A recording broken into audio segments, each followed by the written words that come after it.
Today I'm going to explain the difference between a lunge and a split squat, and then show you 3 of our favorite split squat variations. Okay, first thing you have to understand, a lunge and a split squat are almost essentially the same exercise, except a lunge has a step involved. You're lunging into the movement. So whether you're stepping forward, stepping to the side, or stepping backwards, you're doing a lunge if it involves the step. A split squat, same thing, whether it's forward, back, or to the side. If your plant foot stays where it is the entire time, you are now doing a split squat variation of the exercise. Okay? So, now, let's show you 3 of our favorite split squat variations. The first variation of a split squat we're going to show you today is a depth split squat. You are going to need something to put your front foot up on. We have a box, whether you have a plyometric box, the jump boxes, or put some plates down, maybe even a bench would work. We're going to demonstrate on our box. I'm going to take my front foot and place it on top of the box. Remember, split squat means no stepping involved. Now I'm simply going to drop down, getting my depth. The extra added height of the foot allows me to drop a little bit lower. You can see my knee can get down below what essentially would be the ground if I was planted on the ground. That's the beauty of a split squat. Depth split squat is I can get that extra range of motion for that hamstring.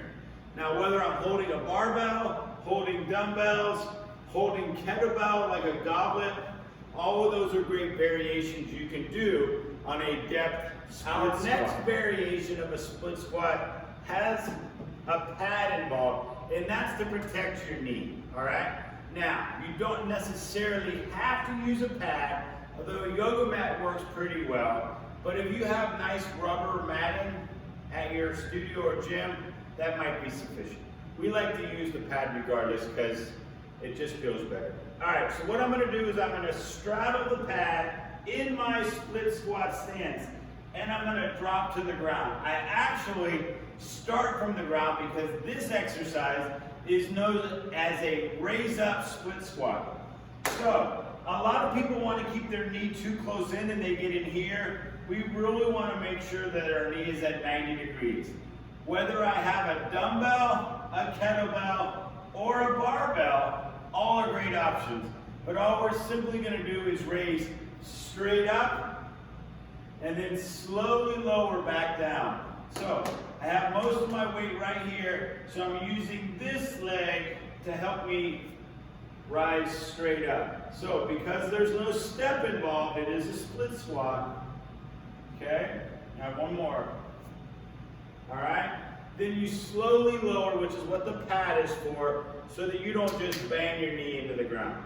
That variation is known as a raise up split squat because we're rising up from the ground. Our last version of a split squat we really enjoy actually has 2 possible names you may know about.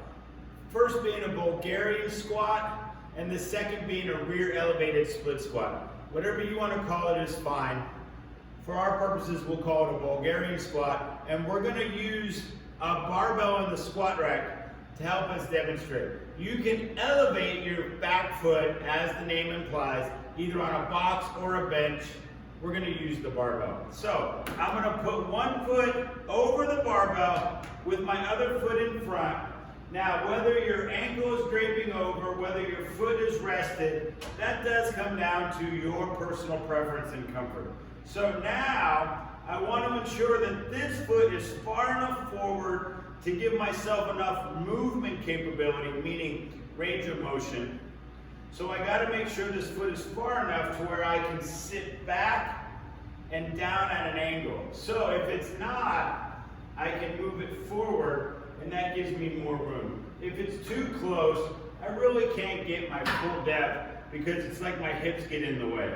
So if I'm far enough forward and then reach back, I can really sink my depth into this exercise. Okay? Whether I'm holding dumbbells or a dumbbell or a kettlebell or even kettlebell or dumbbells at the side, or a barbell. All are great options, but this is a Bulgarian squat, also known as a rear elevated split squat. Enjoy.